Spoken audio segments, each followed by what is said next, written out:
স্মৃতিশক্তি বাড়াতে চান? ব্রেনকে কার্যক্ষম রাখতে মাছ কতটা গুরুত্বপূর্ণ?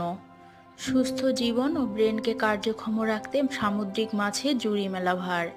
সামুদ্রিক মাছে রয়েছে ওমেগা 3 ফ্যাটি অ্যাসিড, যা ব্রেনের জন্য অত্যন্ত উপকারী। সামুদ্রিক মাছ আমাদের স্বাস্থ্যের জন্য অত্যন্ত উপকারী।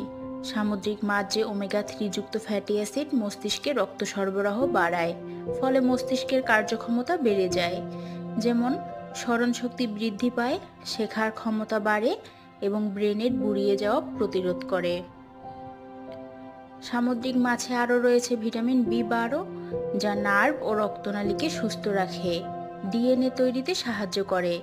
এছাড়াও ভিটামিন বি 12 সিনিয়র সিটিজেনদের ক্ষেত্রে বিষণ্ণতা এবং ইমব্যালেন্স প্রতিরোধ করে এবং স্মরণশক্তি কমে যাওয়া প্রতিরোধ করে। সামুদ্রিক মাছে আরও রয়েছে ভিটামিন ডি, ভিটামিন বি6, পটাশিয়াম, জিঙ্ক, আয়রন, সেলেনিয়াম। এছাড়াও সামুদ্রিক মাছের ফ্যাট আমাদের শরীর থেকে হৃদরোগ ও লিভার ক্যান্সার প্রতিরোধ করে। কিভাবে খাবেন? সামুদ্রিক মাছ কি আমাদের খাদ্য তালিকায় প্রতিদিন রাখা সম্ভব? না, তবে সপ্তাহে অন্তত 2 থেকে 3 দিন সামুদ্রিক মাছ খাওয়ার চেষ্টা করুন। এছাড়াও মস্তিষ্কের বুড়িয়ে যাওয়া ঠেকাতে প্রতিদিন 1 ঘন্টা ব্যায়াম করুন। আপনার ব্রেন কি সক্রিয় রাখতে নিয়মিত হাঁটা, জগিং, ইয়োগা এবং বঙ্গাসন করুন। মাঝে মাঝে উপবাস করুন অথবা রোজা রাখুন। ধন্যবাদ।